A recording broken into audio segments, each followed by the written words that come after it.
the top of the hill. I've explored every nook and cranny of this place except for a hill at the far end where workers have been repairing a wall.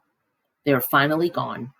They've left behind fresh white brick and a mound of black dirt.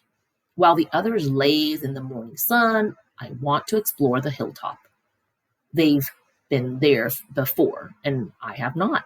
Everything is still fresh to me, to my eyes. I take my time going uphill, savoring the feel of grass on my knuckles. The breeze carries the shout of children and the drowsy hum of bumblebees. Near the top of the hill is a low-limbed tree, the kind my sister would have loved. The wall is endless, clean and white, stretching far down to the habitat, behind my own. It's high and wide, carefully built to keep us and others out. This is, after all, still a cage. It rained last night, and the pile of dirt is soft to the touch. I scooped up a handful and breathed breath in the loamy smell. It's a rich brown color, heavy and cool in my palm. And the wall waits like an endless blank billboard. The wall.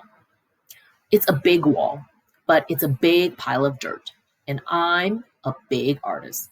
I slap a handful of mud on the warm cement. I make a handprint. I tap my nose with a muddy finger. I make a nose print.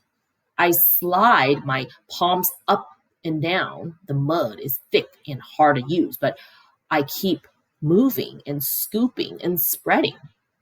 I don't know what I'm making, and I don't care. I make swoops and swirls and thick lines, figures and shapes, light and shadow. I'm an artist at work. When I'm done, I step back to admire my work. But it's a large canvas, and I like to get a better view. I got the thick-limbed tree and grab the lowest branch. I try to swing my legs. I land hard. I'm too big to climb, I suppose. I try again anyway, and this time I pull myself onto the first limb, gasping for breath. One more limb, two, and I can't go any further. Perched halfway up the tree, I see my troop still dozing contently. I take in the wall, splattered and splashed with mud. Not much color, but lots of movement. I like it. It feels dreamy and wild, like something Julia might have made. From my seat in the tree, I can see beyond the wall. I see giraffes and hippos. I see deer with legs like delicate twigs. I see a bear snoozing in a hollow log. I see elephants. Safe. She's far away, belly deep in tall grass with others by her side. Ruby.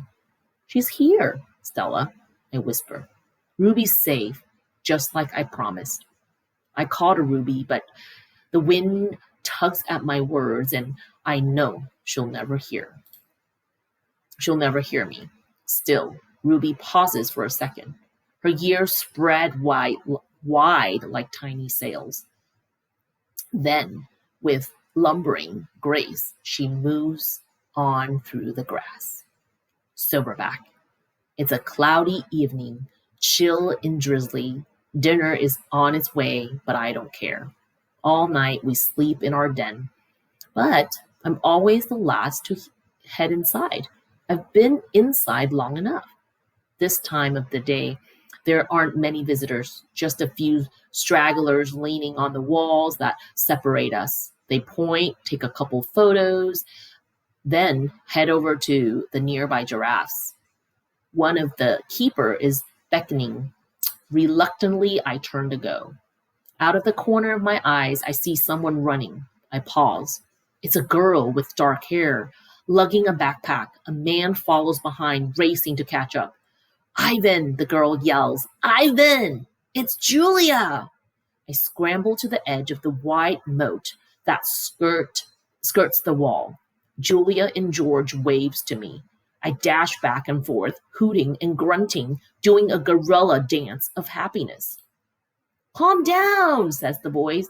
You're behaving like a chimp. I freeze. A tiny nut brown, big-eared head pops out of Julia's backpack.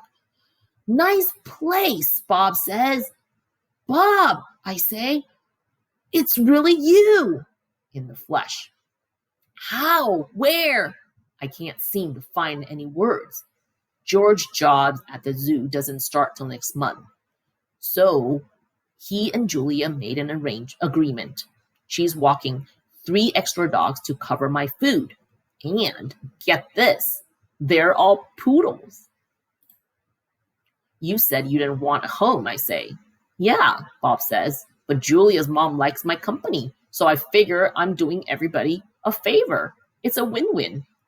Julia pushes Bob's head back inside her backpack. You're not supposed to be here, she reminds him.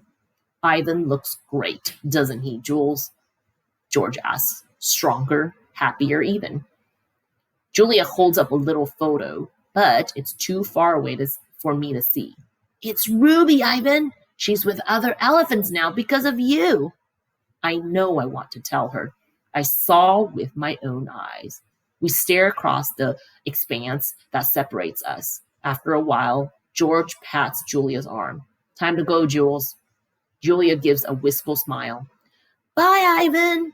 Say hello to your new family. She turns to George. Thank you, Dad. For what? She gestures towards me.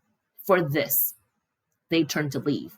The lamp that light the zoo pathway blinks on, blanketing